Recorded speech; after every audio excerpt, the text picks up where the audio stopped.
Hello everyone, welcome to star education YouTube channel. Star education YouTube ચેનલમાં આપ સૌનું ખૂબ ખૂબ સ્વાગત છે. આજનો જે વિડીયો છે એમાં આપણે ચર્ચા કરીએ 10મી ઓક્ટોબરના તમામ અગત્યના કરંટ અફેર. શરૂ કરીએ આજનો વિડીયો. સૌથી પહેલો ક્વેશ્ચન આજના વિડીયોમાં હાલમાં જ છે નીચેનામાંથી કયો દેશ છે જે વિશ્વમાં ખાંડનો સૌથી વધુ મોટો ઉત્પાદક અને ગ્રાહક તરીકે ઉભરી આવેલો છે? તો ખાંડનો સૌથી મોટો ઉત્પાદક અને ખાંડનો સૌથી મોટા ગ્રાહક તરીકે ઉભરી આવનાર દેશ બન્યો આપણો દેશ ભારત. અત્યાર સુધી બ્રાઝિલ પ્રથમ સ્થાન ઉપર હતું, પણ હવે ભારતે પહેલું સ્થાન મેળવી લીધું છે. હાલમાં જ છે વિશ્વમાં ભારત છે ખાંડનો સૌથી મોટો ઉત્પાદક તેમજ વિશ્વનો સૌથી મોટા ગ્રાહક દેશ તરીકે ઉભરી આવ્યું છે. પહેલા અગાઉની વાત કરું તો બ્રાઝિલ છે પ્રથમ સ્થાન ઉપર હતું, હવે ભારત બ્રાઝિલને પાછળ છોડીને પ્રથમ સ્થાન ઉપર આવી ગયું છે. તો સ્વાભાવિક છે બીજો ક્રમ કોનો હશે? બીજો ક્રમ બ્રાઝિલનો હશે. ઓકે, તો ક્યારેક પરીક્ષામાં એવું પૂછાય છે કે વિશ્વમાં ખાંડનો સૌથી વધુ મોટો ઉત્પાદક દેશ કયો છે? તો જૂના ડેટામાં તમે જૂની જીકેની બુક હશે તો હવે એમાં તમારું પહેલું સ્થાન બ્રાઝિલનું હશે, પણ હવે તમે ત્યાં કરેક્શન કરીને ત્યાં ભારત કરી શકો છો. બરાબર, તો ભારત હવે પહેલા સ્થાને છે, બ્રાઝિલ બીજા સ્થાને છે. ઓકે, અને ભારતમાં ખાંડનું સૌથી વધુ ઉત્પાદન કયા રાજ્યમાં થાય? કદાચ એવું પૂછે તો મહારાષ્ટ્રમાં સૌથી વધારે થાય છે. હા, તમને એવું પૂછે કે ભાઈ ખાંડની સૌથી વધુ નિકાસ કયા દેશમાં થાય છે, તો એમાં બ્રાઝિલ પહેલા સ્થાને છે હજી. ઓકે, ખાંડની સૌથી વધુ નિકાસ કરનાર દેશોમાં બ્રાઝિલ પહેલા સ્થાને છે, ભારત એમાં બીજા ક્રમ ઉપર છે. ઓકે, અને બાકી વાત કરું તો 21-22 નો જે ડેટા છે એ પ્રમાણે ભારતની અંદર શેરડી, ખાંડ કેમાંથી બને? શેરડીમાંથી બને. તો શેરડીનું ઉત્પાદન છે કેટલું હતું? તો કે 5,000 લાખ મેટ્રિક ટન જેટલું હતું. ઓકે, જેનું 70% જેટલું ખાંડના અંદર ઉત્પાદન કરવામાં આવેલું. આના 70% કાઢો તો એટલી ખાંડ પાછળ વપરાયેલી.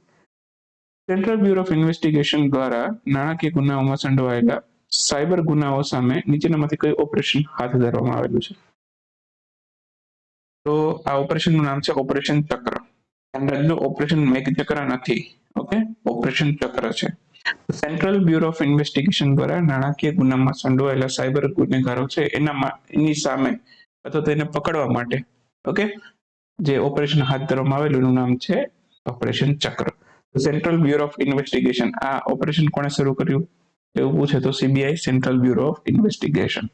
કોના માટે છે? તો કે સાયબર ગુનાઓમાં સંડોવાયેલા સાયબર ગુનેગારો માટે છે, એમને પકડવા માટે છે. તો આ કેન્દ્ર શાસિત પ્રદેશો અને રાજ્યો તમામની પોલીસ દળો સાથે મળીને ઓપરેશન ચલાવવામાં આવશે. 2 કોલ સેન્ટર છે એના પર્દાફાશ કરેલા, એક અમદાવાદમાં પકડાયેલું અને એક પુણેમાં. બરાબર, અમેરિકી નાગરિકો હોય એને નિશાન બનાવતા હતા, અત્યારે આ બંનેને પર્દાફાશ કરી દીધા છે. કોણે? તો કે સીબીઆઈ. ઓકે, ઓપરેશનનું નામ કયું? તો કે ઓપરેશન ચક્ર.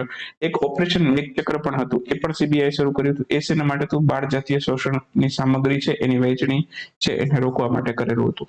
ઓકે, તો આ ઓપરેશન મેઘ ચક્ર શેના માટે? એ પણ યાદ રાખી લેજો, બંને સીબીઆઈ ના જ ઓપરેશન છે. બરાબર, ખાલી ચક્ર પૂછે તો સાયબર ગુનેગારો માટે, મેઘ ચક્ર પૂછે તો બાળ જાતીય શોષણની સામગ્રી અટકાવવા માટે. રાષ્ટ્રીય ડાક દિવસની ઉજવણી ક્યારથી થઈ? 10 ઓક્ટોબરે રાષ્ટ્રીય ડાક દિવસ ઉજવાયેલો, તો આન્સર આવશે 10 ઓક્ટોબર. એની એક દિવસ પહેલા વિશ્વ ડાક દિવસ હોય, બરાબર, તો એ 9મી ઓક્ટોબરે ઉજવાયેલો. 10 ઓક્ટોબરે રાષ્ટ્રીય ડાક દિવસ. બરાબર, તો વર્ષ 1954માં ડાક સેવાની શરૂઆત ભારતમાં કોણે કરી? તો કે લોર્ડ ડેલાઉસી નામના વ્યક્તિએ. અને બાકી ડાકની વાત આવે તો પોસ્ટલ ઇન્ડેક્સ નંબર, જે આપણે એમ કહીએ ને કે ભાઈ તમારા વિસ્તારનો પિનકોડ આપો, એનું પૂરું નામ શું? Postal index number. બરાબર, તો કેટલા ડિજિટનો હોય એવું પૂછે તો 6 ડિજિટનો. બરાબર, શરૂઆત થઈ 15 ઓગસ્ટ 1972માં. શ્રીરામ ભીખાજી વલેણકર છે એમના દ્વારા રજૂ કરવામાં આવેલો હતો. બરાબર, તો એમની દેન છે. સૌથી પહેલો જે વિસ્તાર છે પોસ્ટલ ઇન્ડેક્સ નંબરનો વિસ્તાર ચિહ્નિત કરે છે. બીજો અંક છે બરાબર એ પેટા પ્રદેશ સૂચવે. ત્રીજો અંક છે બરાબર એ જિલ્લાનું પ્રદર્શન કરે કે કયા જિલ્લાનું છે. આવી રીતે આખો પોસ્ટલ ઇન્ડેક્સ નંબર છે વહેંચાયેલો હોય. બરાબર, કુલ 3 અંકો છે. બરાબર, પોસ્ટ ઓફિસનું સ્થાન દર્શાવે, પોસ્ટ ઓફિસનો નંબર દર્શાવે. બરાબર, તો બાકીના શરૂઆતના જે 3 ડિજિટ હોય છે, બરાબર, પ્રથમ, બીજો અને ત્રીજો, બરાબર, એ વિસ્તાર, પેટા પ્રદેશ, જિલ્લાનું સૂચન કરે અને છેલ્લા જે 3 અંકો હોય છે એ પોસ્ટ ઓફિસનું સૂચન કરે છે, કઈ પોસ્ટ ઓફિસ છે. બરાબર, તો આવી રીતે આખો પોસ્ટલ ઇન્ડેક્સ નંબર વહેંચાયેલો હોય. વર્લ્ડ મેન્ટલ હેલ્થ ડે ક્યારે ઉજવાય? આ પણ 10મી ઓક્ટોબરે ઉજવાયેલો. આન્સર આવશે 10 ઓક્ટોબર. વિશ્વ માનસિક સ્વાસ્થ્ય દિવસ પણ કહેવાય. 1992માં સૌથી પહેલી વખત ઉજવાયેલો. 10મી ઓક્ટોબરે દર વર્ષે ઉજવીએ છીએ. બરાબર. થીમ યાદ રાખી લઈએ, making mental health for all global priority. આ એની થીમ છે. વર્લ્ડ એગ ડે, વિશ્વ ઈંડા દિવસ ક્યારે ઉજવાયેલો? તો આની ઉજવણી 7મી ઓક્ટોબરે થઈ હતી. 7મી ઓક્ટોબરે વિશ્વ કપાસ દિવસ પણ આપણે ઉજવીએ છીએ. પણ આ દિવસ છે, બરાબર, દર વર્ષે 7મી ઓક્ટોબરે નથી આવતો. દર વર્ષે ક્યારે આવે તો કે ઓક્ટોબર મહિનાના બીજા શુક્રવારે. આ વખતે બીજા શુક્રવારે 7 ઓક્ટોબર હતી, એટલે 7 ઓક્ટોબરે આવેલો. એક્સ ફોર બેટર લાઈફ, આ એની થીમ છે આ વખતની. બરાબર. અને સૌથી પહેલી વખત 1996માં ઓસ્ટ્રેલિયાના વિયેનામાં દિવસ ઉજવાયેલો. હાલમાં કયા દેશ દ્વારા સ્પેસ ટક છે એને લોન્ચ કરવામાં આવેલું છે? સ્પેસ ટક શું કહેવાય એવો પણ મનમાં પ્રશ્ન થાય. માની લો કે સેટેલાઇટ છે, બરાબર. તો અત્યારે જે સેટેલાઇટ છે આ ઓર્બિટમાં રોટેશન કરે છે. હવે એને એની ઉપરની સેટેલાઇટ, એની ઉપરની ઓર્બિટમાં સેટેલાઇટને મૂકવો છે, બરાબર. તો એના માટે જે ડિવાઇસ યુઝ થાય એને કહેવાય સ્પેસ ટગ.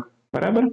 તો અવકાશમાં માની લો કે ઉપગ્રહ છે, બરાબર, એની કક્ષા બદલવા માટે અથવા તો ઓર્બિટ બદલવા માટે જે ડિવાઇસ યુઝ થાય, બરાબર, એને કહેવાય સ્પેસ ટગ. તો આ કોણે લોન્ચ કર્યું? તો કે ઈરાને. આન્સર આવશે ઈરાન. બરાબર. માની લો કે કોઈ ઉપરની ઓર્બિટમાં સેટેલાઇટ છે, નીચેની ઓર્બિટમાં લાવવો છે, તો એના માટે પણ સ્પેસ ટગ વપરાય. બરાબર. તો બંને બાજુ વપરાય, ઉપરથી નીચે લાવવા, નીચેથી ઉપર લાવવા માટે. બરાબર. તો ઇન શોર્ટ, ઉપગ્રહને એક ઓર્બિટમાંથી બીજી ઓર્બિટમાં સ્થળાંતર કરવું હોય તો એ માટે સ્પેસ ટગનો ઉપયોગ થાય.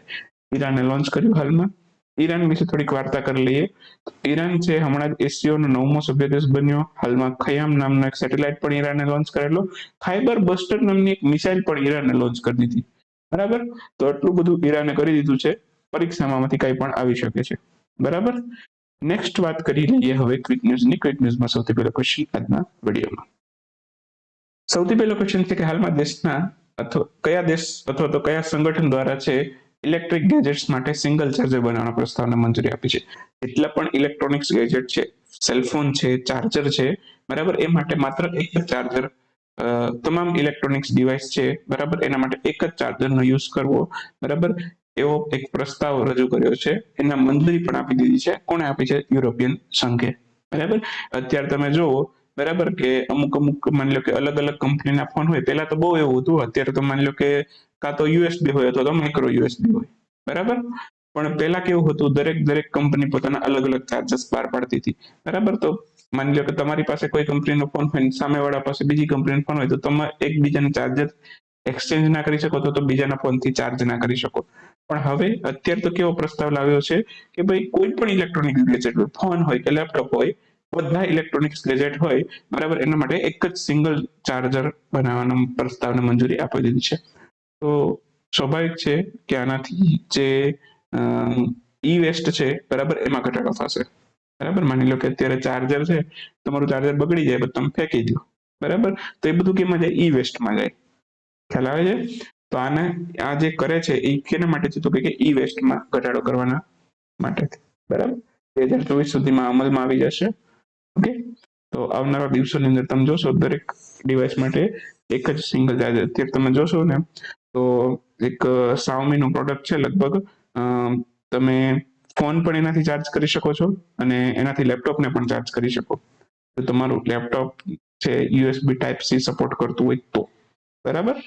તો આવી રીતના સુપરસોનિક ચાર્જર કેવું નામ હોય છે લગભગ. મારા ખ્યાલથી બહુ પહેલા મેં જોયેલું હતું. અત્યારે છે કે નહીં ખ્યાલ નથી.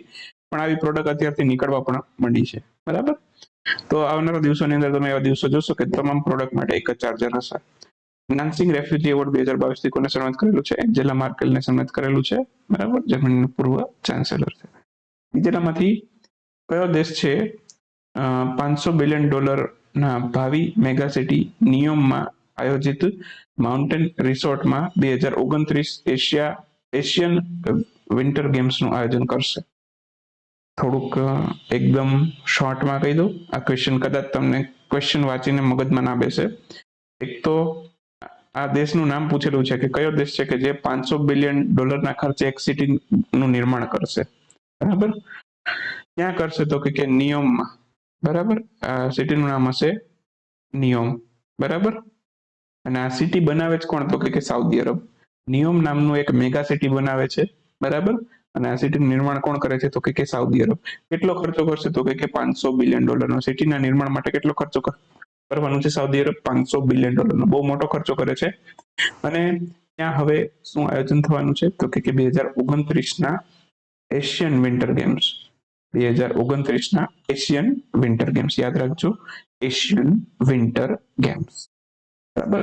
ઓલિમ્પિકના વિન્ટર ગેમ્સ નથી, આ ધ્યાન રાખજો. એશિયન વિન્ટર ગેમ્સ છે, બરાબર. આટલું મારા ખ્યાલથી હવે તમને થોડુંક ઇઝી લેંગ્વેજમાં સમજાઈ ગયું હશે ક્વેશ્ચન. હાલમાં જે સંરક્ષણ પ્રધાન રાજનાથસિંહે નીચેનામાંથી કયું નામ બદલીને અયોધ્યા છાવણી રાખવાની મંજૂરી આપી દીધી છે? તો ફૈઝાબાદ છાવણી છે, બરાબર, એનું નામ બદલી હવે અયોધ્યાબાદ છાવણી કરવામાં આવેલું છે. હાલમાં બાજરાના આંતરરાષ્ટ્રીય વર્ષના પ્રકાશમાં બાજરીને પ્રોત્સાહન આપવા માટે કૃષિ અને ખેડૂત કલ્યાણ વિભાગે national agriculture cooperative marketing federation of India limited એટલે કે નાફેડ એમના વચ્ચે એક MOU પર હસ્તાક્ષર કરવામાં આવેલા હતા. નીચેનામાંથી કયા વર્ષે ને બાજરીનું આંતરરાષ્ટ્રીય વર્ષ તરીકે ઉજવવામાં આવશે, નિયુક્ત કરવામાં ઉજવવામાં આવશે? તો ખાલી ક્વેશ્ચન એટલો જ છે, આ બધા વચ્ચે ફલાણા કરાર થયા છે ફલાણી સંસ્થાઓ વચ્ચે, બરાબર. હવે ક્વેશ્ચન ખાલી એટલો જ છે કે ભાઈ આ બાજરાનું આંતરરાષ્ટ્રીય વર્ષ છે, બરાબર, એ ક્યારે ઉજવવાનું છે? તો એ 2023માં ઉજવવાનું છે. તો સાહેબ તમે સીધું ક્વેશ્ચન જ લખી દેતા હોય તો, બરાબર, કે ભાઈ બાજરાનું આંતરરાષ્ટ્રીય વર્ષ ક્યારે ઉજવવાનું છે, ખાલી એટલું જ લખી દેતા. પણ હું એટલું લખી આપીશ ને તો તમને ક્વેશ્ચન શેના કારણે ચર્ચામાં છે એ તમને ખબર નહીં પડે. તો આ તમને આ ક્વેશ્ચન અત્યારે શેના કારણે ચર્ચામાં છે એ પણ તમને અમારા ક્વિક ન્યૂઝમાં આઈડિયા આવી જાય કે ભાઈ બાજરાનું આંતરરાષ્ટ્રીય વર્ષ છે એને પ્રોત્સાહન આપવા માટે ભાઈ ખેડૂત કલ્યાણ વિભાગ છે ભારતનો એ અને નાફેડ બંને વચ્ચે એક એગ્રીમેન્ટ થયા છે, બરાબર. તો એના કારણે ચર્ચામાં હતું. ખાલી ક્વેશ્ચન એટલો જ હતો કે ક્યારે ઉજવવાનું છે, 23માં ઉજવવાનું છે.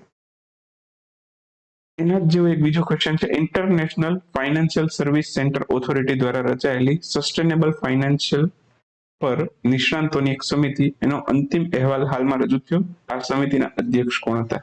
બરાબર, તો સાહેબ તમે ડાયરેક્ટ પૂછી લેતા હોય તો કે ભાઈ આ સમિતિના અધ્યક્ષ કોણ હતા, પણ આ સમિતિ છે, બરાબર, એ કોના દ્વારા રચાયેલી છે એ પણ ક્વેશ્ચનની અંદર આવી જાય. એટલે જેટલી પણ ડેપ્થ હોય ક્વેશ્ચનની એ બધું જ તમને ક્વેશ્ચનમાં કવર થઈ જાય, બરાબર. તો મારો મેઇન હેતુ ક્વિક ન્યૂઝમાં એવો જ ક્વેશ્ચન બનાવવાનો હોય છે કે એની અંદર મોટા ભાગની ડિટેલ કવર થઈ જાય. એટલે તમારે ક્વેશ્ચનને પણ યાદ રાખવાનો પ્રયત્ન કરવાનો કે ભાઈ international financial service centre authority એમના દ્વારા રચાયેલી એક સમિતિ છે, એનું નામ છે સસ્ટેનેબલ ફાઇનાન્સ પર નિષ્ણાંતોની એક સમિતિ. ઓકે, તો એના ઉપર એક અહેવાલ રજૂ કરવામાં આવ્યો. આ સમિતિના અધ્યક્ષ કોણ છે તો કે CK મિશ્રા છે. ઓકે, નેક્સ્ટ છે, હાલમાં કયા રાજ્યે YSR કલ્યાણ મથ્યુ અને YSR સાદી તોફા યોજના શરૂ કરી છે? YSR આવે, બરાબર, એટલે આંધ્રપ્રદેશ જ હોય, બરાબર. આંખ બંધ કરીને YSR આવે એટલે આંધ્રપ્રદેશ લખી આવવાનું. નરેન્દ્રભાઈ મોદી એમણે કયા રાજ્યમાં એમ્સ બિલાસપુર અને સરકારી હાઇડ્રો એન્જિનિયરિંગ કોલેજના બંદલાનું ઉદ્ઘાટન કરેલું છે? તો સરકારી હાઇડ્રો એન્જિનિયરિંગ કોલેજ જે બંદલામાં બનેલી છે, બરાબર, અને એમ્સ બિલાસપુર બંનેનું ઉદ્ઘાટન કરેલું હિમાચલ પ્રદેશ ખાતે. તે આન્સર આવશે હિમાચલ પ્રદેશ. કયા દેશ દ્વારા બ્રેડ ફોર ઓલ ઇનિશિયેટિવ શરૂ કરવામાં આવ્યો છે? તો UAE bread for all initiative શરૂ કર્યો છે. બસ આટલું રાખીએ 10મી ઓક્ટોબરના વિડીયોમાં. મળીએ 11મી ઓક્ટોબરના વિડીયોમાં. ત્યાં સુધી રજા લેશું. આવજો, બાય બાય, ગુડ નાઇટ, શુભરાત્રી. Thank you for watching star education.